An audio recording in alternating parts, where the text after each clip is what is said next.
Speed of Doom Sunday, map 11 Transcension. It has a really hot start, so let's just go check it out.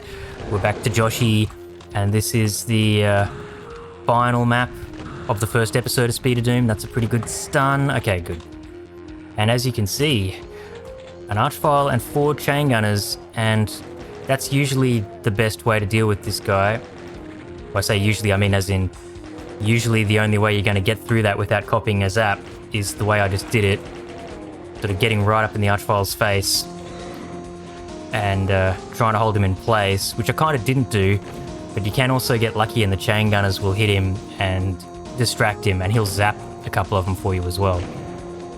Now, I'm just going to take a little moment to thin out the people up here just a bit, because there's a lot of ammo on a switch right in front of us there that we have to come and press, and also you're going to be under a lot of projectile fire as it's happening.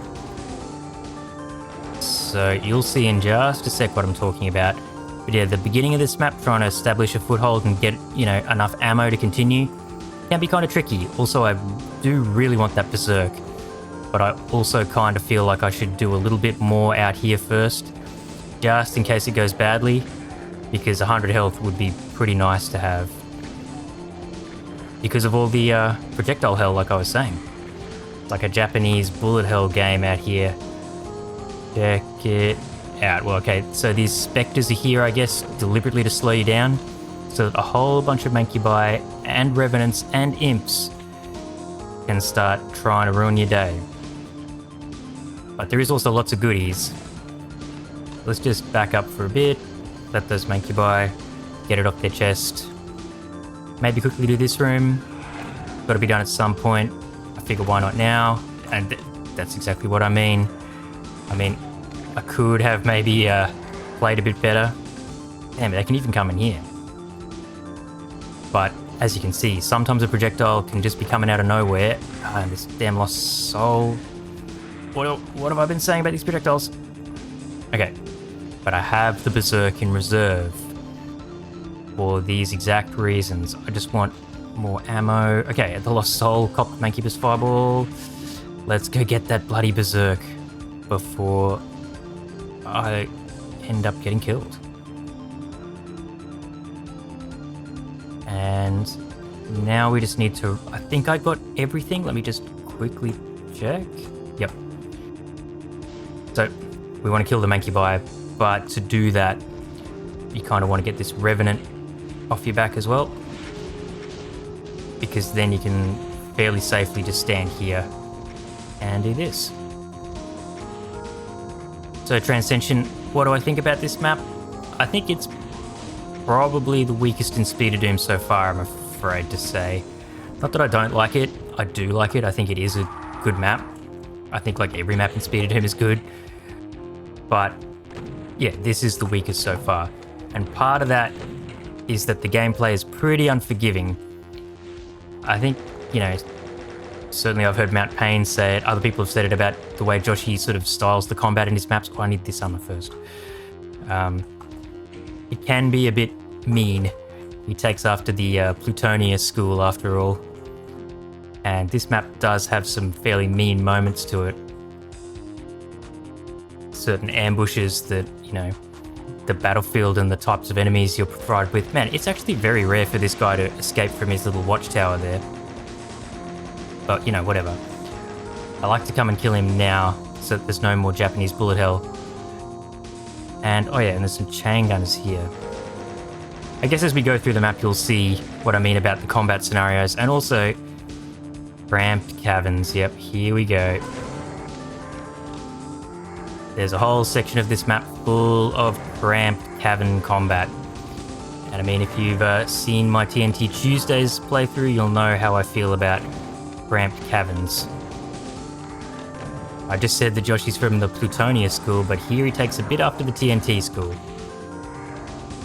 Now this is a Revenant sandwich, and I think taking out the Revenants here first is the way to go, because it makes taking out the Revenants to the right, or behind me right now, much easier. Because if you think this peekaboo shooting, wait till you see what I have in store for these guys. Peekaboo. Peekaboo. Peekaboo, who's there? That's right, it's me. Ooh, that Revenant actually might have saved me just there. And peekaboo. Now, how many rockets have I got? None, so I guess we're just doing this the hard way. You need to press that switch to open some bars, but the first time you press it, we get 2 of these turds. And if I had rockets, I would have softened them up with the rockets. Would have softened the turds with a bit of laxatives, I guess. But I didn't have any laxatives, so we had to deal with some hard turds. So let's get through the bars and then try and get an infight going. Tacos. Okay, Spectres is fine, but the Cacodemons is who I really want to fight. There we go. That was a hit, wasn't it? Perfect. More Cacos, let's go. I want to save ammo. This map can be a little bit light on for ammo.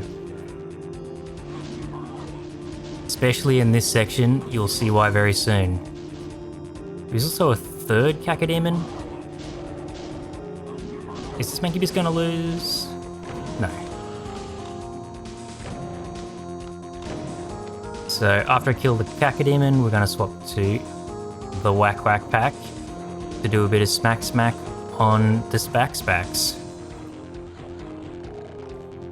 Spacks being Spectres, I tortured that. Okay, in map 5, people said they didn't like that close quarters pop-up Hell Knight. Well, here it is again. And yep, thanks Elastic Collision. But at least now I have 11 rockets, because this is what I meant before about maybe running out of ammo in this section. Because you got to kill everybody twice, essentially. Okay, not too bad. I had to kill one Cacodemon and the Mancubus twice. Now, down here, we get the Whack Whack pack again. And if you just back into this corner, just basically hold down the fire button, it's pretty rare that you get bitten, especially when you basically kill everyone in one punch. Okay. Most of them in one punch. That was good luck. Get out of here. Yeah. Oh no, thank you, Doom's collision physics. Excellent. Okay. With the... Oh, and I haven't even got the secret to see the texture on the wall being a bit different. Do you? Yep. That raises a switch that you can then do some parkour and come and get the supercharge. Now, for this fortress, the Fortress of Imps. It is time to unload Old Faithful into him. I feel like I have a bit less ammo than I normally would. I guess I've had to use a bit more of it than is ideal. Okay, and now for the hardest bit of the map. Want to get all this ammo. We get the red key. The red... Nice Imps Corpse. We get to use the red key to come open these bars, ignoring the Cacodemons, and then unleashing them with the plasma to get through those pinkies. Kill these chain gunners quickly. They don't really help us. Unleash the imps.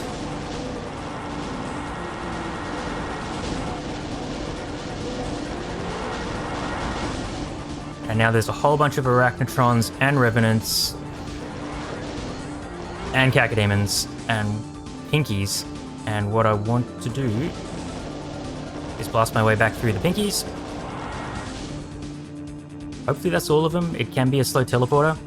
And hopefully what I just did was encourage all kinds of infighting. Ah, this is where some of the Pinkies are. And in the meantime, I'll just take out any Cacodemons who come up here myself. So I probably could just run around in the arena and get more infighting going, but it is such a big arena that you're liable to just cop projectiles from anywhere, just like at the start, you know? Bullet hell. But by coming back here, you're pretty damn safe. I'm not getting pelted with plasma and revenant projectiles right here. Okay, no. No plasma yet. It is not the greatest place to fight on this sort of wonky staircase. But these Cacodemons also, they block your movement. There we go. Okay, a box of shells that I hadn't grabbed. And here as well. Alright. Now, you've got to be careful. There are Arachnotrons on the ground as well. I have rockets. Yes, see this Arachnotron over here. Maybe I should stop being such a coward. Okay, well, actually, maybe bunch some of you guys up. I just don't like the combination. Like, I mean, Arachnotrons and Revenants together, that's dangerous, man. Okay. Are you the only one left? Yeah, you are. Because you got into infights, it would seem. No, there's more. There we go. See, they're all weak thanks to all the infighting, what I was talking about. Look at all these dead Revenants around the place. Okay, you're one of these ones that likes to get angry at the Arachnotrons and then do nothing. And nearly done this. There's 3 Arachnotrons up here. Let's take them out. And we're done. Is 25 plasma enough? Just. Okay, now we have to go up to the Mancubus watchtower and press the switch behind all those imps. And we are done with the first episode of Speed of Doom in its weakest map so far, but still a pretty cool map. Oh, I pressed it. I did press it. Jeez, it's such a hectic ambush, I just forgot what I was doing, and check it out. The Green Sea. We step into the hellish pad to continue with whatever else is in the story of Speed of Doom. Volume warning.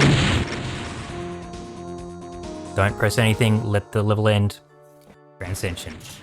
We get a bit of text, so let's let it play out while I just give some final thoughts. Like I said, you know, cool map. That's the end of the green sky. It's the end of the episode, but the weakest so far. I think the combat's a little bit just sort of mean-spirited, and it's just constant mean-spirited combat. But hey, that could be just me, you know, having a skill issue. I don't know. Let's read. Finally, transcension of all the filth on the moonbase of Titan is done. Still, there is more to discover of the invasion. You come across a foreign object, some kind of square marble floor with a sadistic devil on it. Your instinct compels you to step onto the platform. Suddenly, you feel yourself being torn into pieces, but no pain is felt. Darkness fills within your sights. Who knows where you're heading to? Well, in fact, you're heading to the meat grinder. Also, how good is the text music? And this is where we'll be going next week on the next Speed of Doom. I hope you're having a lovely weekend. I hope you have a lovely week to come. And I'll see you next Sunday for episode 2 of Speed of Doom as we continue into this epic, epic WOD. Until then, peace.